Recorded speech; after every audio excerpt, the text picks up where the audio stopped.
नमस्कार देशवासियों।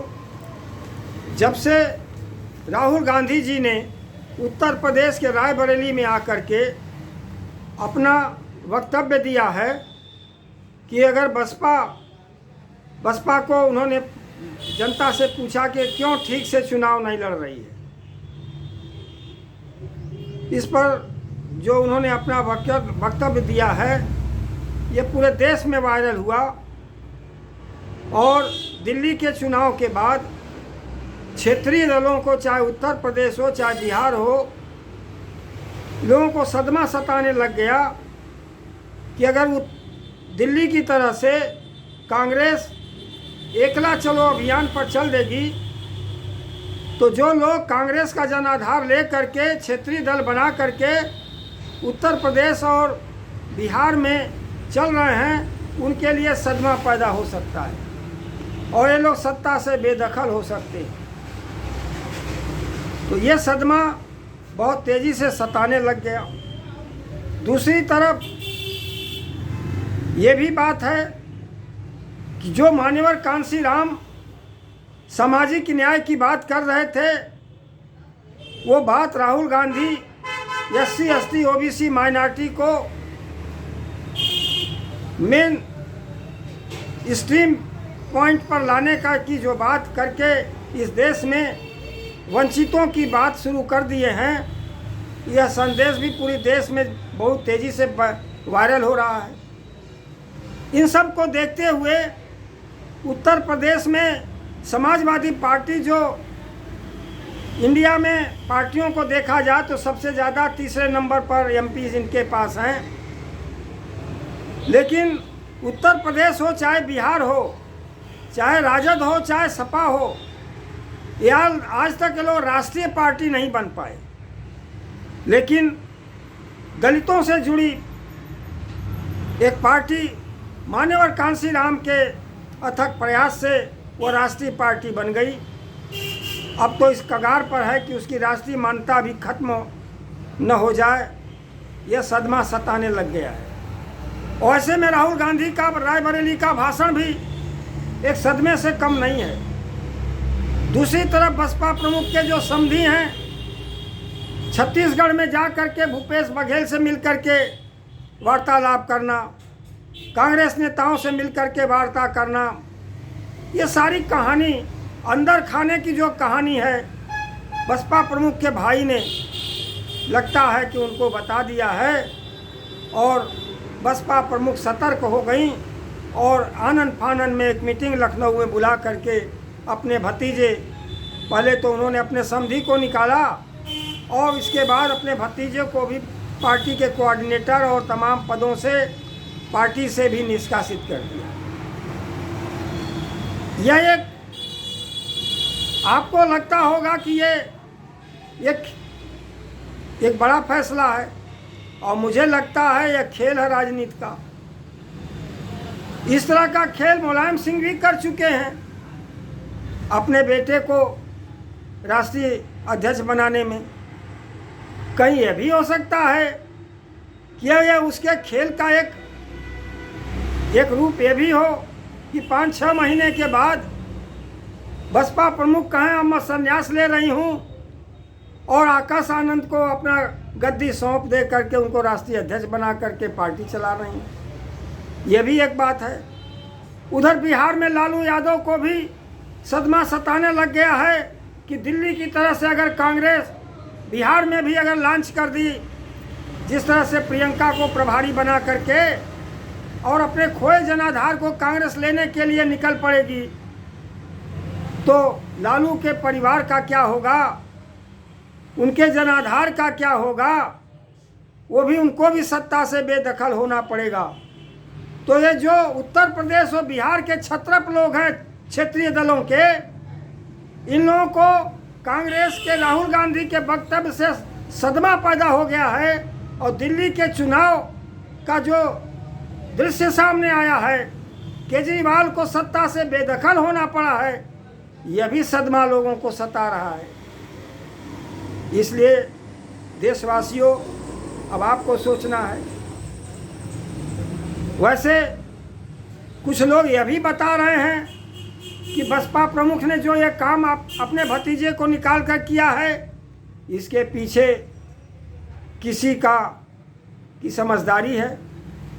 आप लोग जानते हैं किसकी समझदारी हो सकती है। जो भाजपा इस देश के अंदर सत्ता पर बैठी है तो अपने स्लीपर सेल के लोगों को हर पार्टियों में घुसा करके भी रखी है। हर पार्टियों का जो संदेश है, उसका गोपनीय संदेश, वो सीधे सीधे भाजपा के पास पहुंचता रहता है। भाजपा सत्ता से बेदखल न हो तो स्लीपर सेल के माध्यम से वो सत्ता में बरकरार रहना चाहती है। यह खेल उसका अपना है। कांग्रेस में भी उसने अपने स्लीपर सेल को लगा रखा है, तो बसपा में भी लगा के रखा है, सपा में उत्तर प्रदेश के लगा के रखा है, राजद के पास बिहार में भी लगा करके रखा है। और ये लोग राहुल गांधी के वक्तव्य से और भाजपा के स्लीपर सेल से ये उत्तर प्रदेश और बिहार की जो पार्टियां हैं पूरे तरह से सदमे में हैं। अब इससे क्या हो सकता है। राहुल गांधी ने तो ऐलानिया कह दिया, मेरे 100 पार्लियामेंट मेंबर हम समर्थन देने के लिए तैयार हैं। जो कोई भी इस देश में प्रधानमंत्री बनना चाहता है, आइए। इंडिया गठबंधन तो लोकसभा के चुनाव के लिए था, और अब हम इंडिया गठबंधन को अगर लोग तोड़ने में लगे हैं, चाहे ममता जी हो, चाहे केजरीवाल हो, चाहे अखिलेश हो, इन लोगों ने जो भी काम किया है ये इंडिया गठबंधन को तोड़ने का, तो तोड़ने वालों को भी कांग्रेस के राहुल गांधी ने संदेश दिया कि भाई आओ, आप प्रधानमंत्री बन जाओ। जो भी आंकड़ा लेकर के आएगा, मेरे पास जो 100 MP हैं मैं उनको समर्पित करूंगा, और हमारे 100 MP उनको बिना शर्त समर्थन दे करके प्रधानमंत्री बनाने के लिए तैयार है। लेकिन भारत के अंदर किसी भी राजनीतिक दल के अंदर यह हैसियत अभी तक नहीं बन पाई कि वो एक गठबंधन करके और भाजपा का सत्ता गिरा दें और कांग्रेस का समर्थन लेकर के इस देश में प्रधानमंत्री की कुर्सी को कब्जा कर ले। तो निश्चित तौर पर कांग्रेस के 1 लाख चलो अभियान से और मान्यवर कांशीराम जो सामाजिक न्याय का नारा देते रहे, उस नारे को आज जो राहुल गांधी ने उठा लिया है, उससे इस देश के चाहे उत्तर प्रदेश हो, चाहे बिहार हो, चाहे महाराष्ट्र हो, चाहे वो देश के अन्य कोई भी प्रदेश हो, सबको सदमा सता रहा है कि अगर कांग्रेस एकला चलो के अभियान पर चलेगी तो जो क्षेत्रीय दल हैं उनका तो निश्चित तौर पर विदाई शुरू हो जाएगी। और आज तक ये लोग तमाम कसरत करके भी इस देश के दलित भाइयों ने मान्यवर कांशीराम के नेतृत्व में चल करके राष्ट्रीय पार्टी तो अपनी बना ली। आज राष्ट्रीय पार्टी के सामने भी खतरा है। कायदन उसको जबरन बना करके राष्ट्रीय पार्टी बना के रखा गया है, क्योंकि देश के लोकसभा के चुनाव में 4 राज्यों में जो मानक वोट चाहिए मान्यता, राष्ट्रीय मान्यता के लिए, वो भी बसपा खो चुकी है। लेकिन वो अपने स्लीपर सेल को बनाए रखना चाहती है, इसलिए अभी है। लेकिन सदमा तो है कि उसकी राष्ट्रीय पार्टी की मान्यता भी बसपा की जाने वाली है। यह भी एक सदमा है। उधर राहुल गांधी के वक्तव्य की भी सदमा है। अब वासी भी ये विचार करने लग गए हैं कि इन क्षेत्रीय दलों से देश का भला नहीं हो सकता है।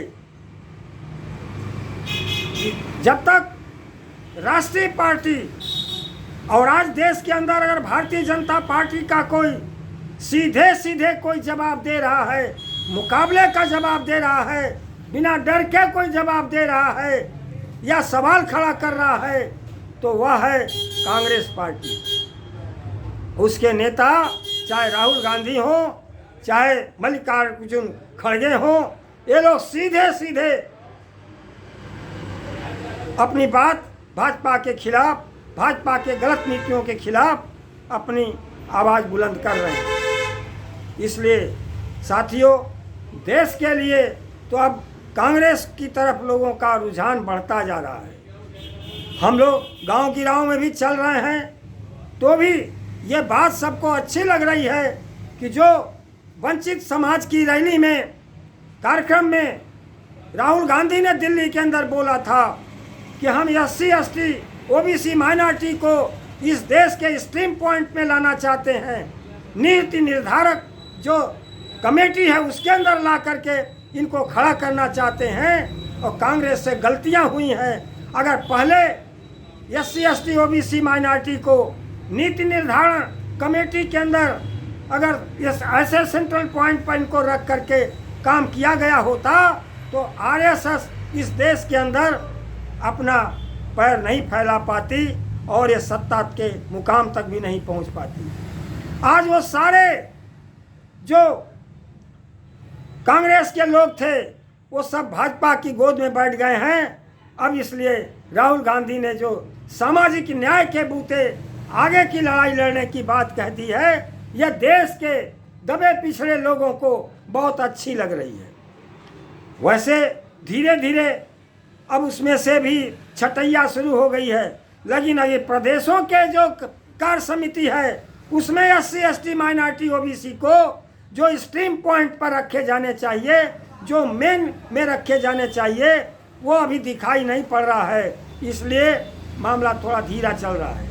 लेकिन अगर सुधार का कार्यक्रम कांग्रेस अपनी पार्टी के अंदर करना शुरू कर दी तो इसमें कोई दो राय नहीं है कि अब देश की जनता क्षेत्रीय दलों से ऊब चुकी है और इनको नकारना चाहती है और सेंट्रल पॉइंट में कांग्रेस को स्वीकार करके इस देश के अंदर एक नई चेतना की लहर पैदा करना चाहती है। तो विचार करने की ज़रूरत है।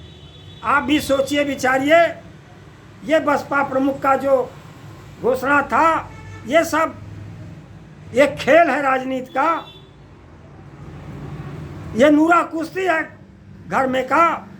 आप देखिएगा 6 महीने के बाद फिर वही आकाश आनंद को किस रूप में माया जी लाती हैं। तो ये सब खेल का ड्रामा आप देखते रहिए, लेकिन सामाजिक न्याय का जो चेतना, जो अभियान चल पड़ा है राहुल गांधी के नेतृत्व में, और भाजपा जो आज देश के अंदर दलित पिछड़ों के ऊपर जो वज्र ढा रही है, इससे अगर निजात पाना है तो निश्चित तौर पर हमको फिर से कांग्रेस को दोबारा लाना पड़ेगा।